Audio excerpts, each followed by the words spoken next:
अब हम आते हैं दुआए हिज़्बुल बहर के नक्श की तरफ, कि जिसको नक्श हलल मुश्किलात कहा जाता है। अब जो लोग एतकाफ़ करेंगे, हिज़्बुल बहर की ज़कात अदा करेंगे, तो उनके पास टाइम होगा। तो अब वो चाहते हैं कि अगर उनका हिज़्बुल बहर पढ़ाई के साथ साथ उनका नक्श भी जारी हो जाए तो वो इस नक्श की ज़कात अदा कर लें। मैं दुआ हिज़्बुल बहर का वो नक्श आपको तालीम कर रहा हूँ जो मुझ तक मेरे पीरो मुर्शिद से पहुँचा, और उन तक हज़रत उस्मान अली शाह से पहुँचा, उन तक हज़रत शाह इनायत हसन से पहुँचा, उन तक हज़रत शेख शाह मोहम्मद हसन भैंसूरी शरीफ रहमतुल्लाह अलैह से पहुँचा, उन तक नबी रज़ा शाह साहब, फिर उनसे अब्दुल हई शाह साहब, फिर मुखलिस रहमान जहांगीर रहमतुल्लाह अलैह से। आई बात समझ में। और एक निस्बत फिर मियाँ हुज़ूर हज़रत इमदादुल्लाह महाजिर मक्की के भी बताते हैं कि उन्होंने हज़रत शाह अब्दुल हई शाह साहब को भी ये तालीम किया था। आए मैं आपको नक्श की तरफ लेके जाता हूँ, मैं नक्श का समझाता हूँ आपको।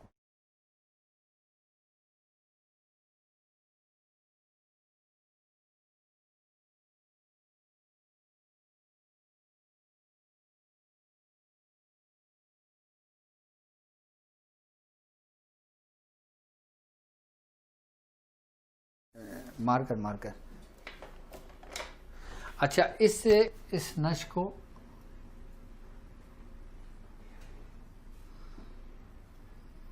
दुआए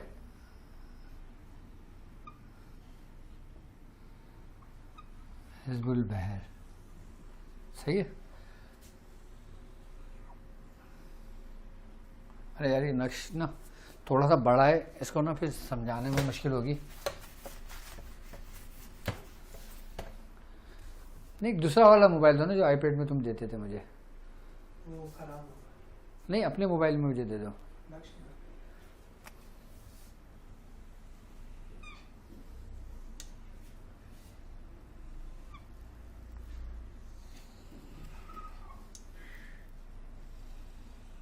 मोबाइल तुम लोगों ने मेरा चार्ज किया हुआ है हैं? अच्छा, इसका जो नक्श है ना, नक्श हिज़्बुल बहर का, ठीक है, इसको नक्श हिज़्बुल बहर कहा जाता है, यानी कि नक्श हलल मुश्किलात। अच्छा, इस नक्श की पीडीएफ भी आपको मिल जाएगी, सही है, मैं आपको सेंड कर दूंगा।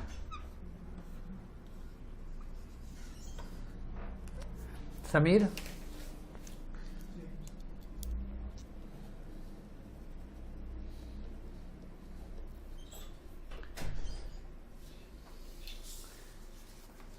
कहाँ है नक्श?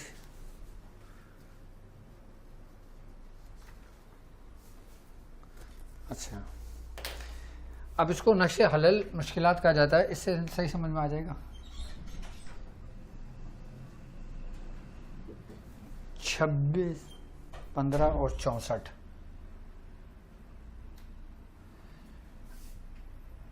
इसको मैं ब्लू मार्कर से भर देता हूँ ताकि आम लोगों के समझ में आ जाए। हाँ, ये समझ में आएगा।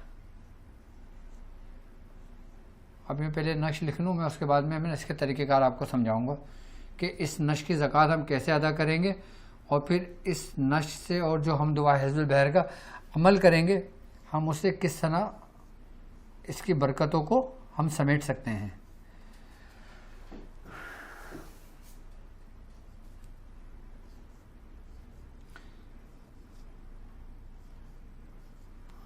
सिक्सटी 68, 69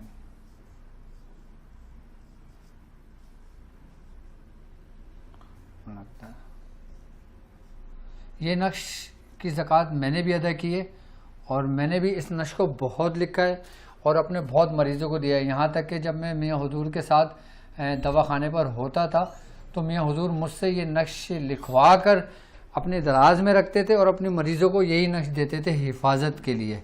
हिफाजत के लिए समझ लें कि इतना सरी व तासीर नक्श है कि जिसकी कोई हद नहीं।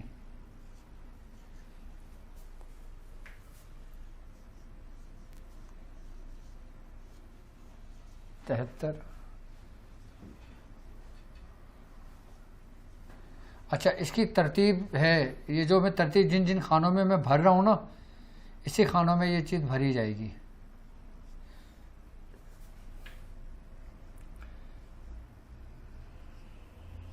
पचहत्तर, 76, ठीक है, शाबाश। 77,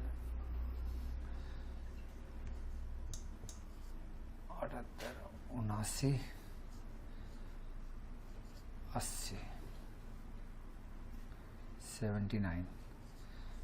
अच्छा, ये नश्क है। इस नश्क को दुआए हिज़्बुल बहर कहा जाता है। इस नश्क को हल्ल मुश्किलात। अच्छा, इस नश्क के जो PDF है ना, वो लगाना।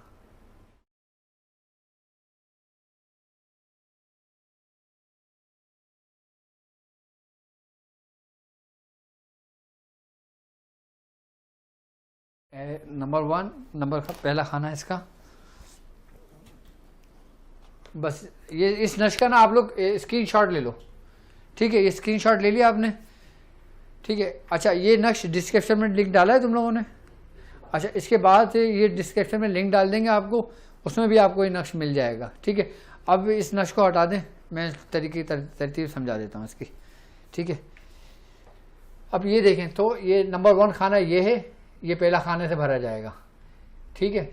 इसके बाद दूसरा खाना ये है, ठीक है। तीसरा खाना ये है, चौथा,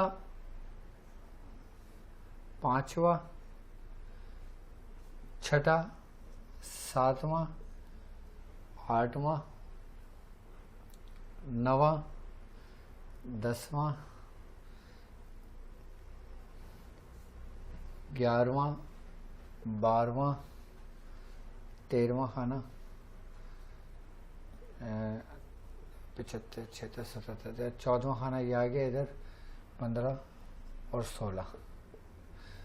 अब ये जो दुआए हिज़्बुल बहर का जो नश्क है, ये 16 खानों पर मुश्तमिल है और ये 34 के चाल पर है। यानी कि एक नश्क तो वो है ना जो 15 का नश्क है, यानी कि वो 9 खानों पर है। तो ये कितने खानों पे? 4, 4, 8, 8 और 8, 16 खानों पे, यानी कि 1 से लेकर 16 की गिनती है। अब 1 से लेकर 16 तक गिनती इसमें इस तरतीब से भरी जाती है कि इसको जहाँ से भी कैलकुलेशन करेंगे 34 का अदद बनेगा। अच्छा, इसको अब जहाँ से भी कैलकुलेशन करोगे ना, एक सेम वर्ड बनेगा। आई बात समझ में? अब इसकी तरतीब ये है, नंबर 1 पहले ये खाना भरेंगे। आम लोग समझ लें कि जो हिज़्बुल बहर की ज़कात अदा करने बैठ रहे हैं, पहला खाना ये भरेंगे, दूसरा ये, तीसरा ये, चौथा ये, पांचवा ये, छठा ये, सातवां, आठवां और 9, 10, 11, 12, 13, 14, 15 और 16। अच्छा, ये जो अदद है ना, ये अदद भी नोट कर लें कि ये अदद क्या है। ये 2, ऐसे मैं लिख देता हूँ, 2, 6, 1, 5, 6, 4, यानी कि 2,61,564 अदद हैं इसके। दुआ हिज़्बुल बहर के नश्क के अदद कितने बन रहे हैं? 2,61,564। अब दो हमने इसको अपनी तरतीब दूसरी गिनती में लिखे। अब इसको हम अगर इस तरतीब में लिखेंगे तो ये आ गया 2, 6, 1, 5, 6 और 4। 64 से शुरू होगा, यानी कि 26, 15, 64। फिर सुन लें, 26, 15, 64। 64 के बाद फिर 26, 15 तो वो ही रहेगा। 64 के बाद गिनती चेंज होती जाएगी। 64 के बाद 65, 65, 66, 67, 68, 69, 70, 71, 72, 73, 74, 75, 76, 77, 78, 79। ये नश्क है। अगर आप 3 दिन की ज़कात पे बैठ रहे हो हिज़्बुल बहर की, 6, 7, 8, तो आप ये नश्क 120 मरतबा ही रोज़ लिखोगे। इसमें थोड़ा आपको टाइम लगेगा, लेकिन आप 3 दिन के अंदर इसकी ज़कात पूरी हो जाएगी, ठीक है।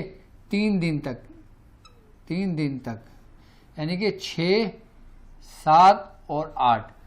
इतने नक्श नहीं लिख सकते आप, इतने नक्श नहीं लिख सकते आप, तो फिर आप 40 नक्श रोज़ाना लिखें, ठीक है। 40 नक्श रोज़ाना आपने लिखना है 9 दिन तक, ठीक है। और आप 40 नक्श भी रोज़ नहीं लिख सकते तो आप 9 नक्श रोज़ाना नोट्स लिखें। 9 नक्श रोज़ाना 40 दिन तक,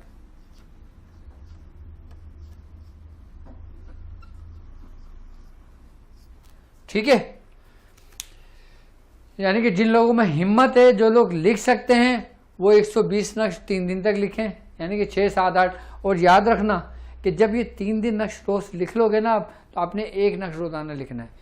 उसके बाद आप 3 दिन की ज़कात अदा करने के बाद जिस मकसद के लिए भी जिसको दोगे ना, तो इस नक्श को कहते हैं नक्श हलल मुश्किलात, यानी कि जो तमाम मुश्किलात का हल है। आई बात समझ में? जो तमाम, अच्छा, ये इसको नक्श हलल मुश्किलात इसलिए कहा जाता है कि ये हिज़्बुल बहर का नश्क है, और दुआए हिज़्बुल बहर को कहा जाता है कि दुआए हिज़्बुल बहर है, कि इसको दुआए हलल मुश्किलात भी कहा जाता है।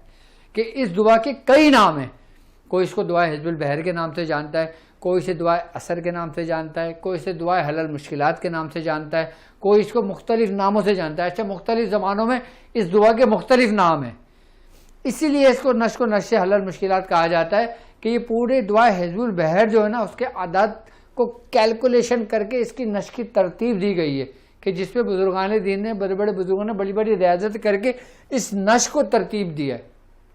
अब जब इस नश्श को तरतीब दिया है, इसकी ज़कात के मुख्तलिफ तरीक़ेकार बताएं। उसके बाद अब इस नक्श ही की ज़कात अदा कर लेने से हिज़्बुल बहर पढ़ने का फ़ायदा भी मिल जाता है, और हिज़्बुल बहर नश्श की भी ज़कात अदा हो जाती है। यानी कि खाली अगर हम ये नश्श लिखना भी शुरू करें ना, तो हमें सवाब मिलेगा, क्योंकि ये हिज़्बुल बहर का नश्क है। हम अपने तमाम मकासद के लिए, परेशानियों के लिए कर सकते हैं। अब इसको थोड़ा सा अगर जूम करना चाहो तो जूम कर दो, नहीं तो फिर वो जो प्रिंट आउट है ना, वो शो एक दफ़ा जूम कर दो ताकि तरीक़ेकार समझ में आ जाए।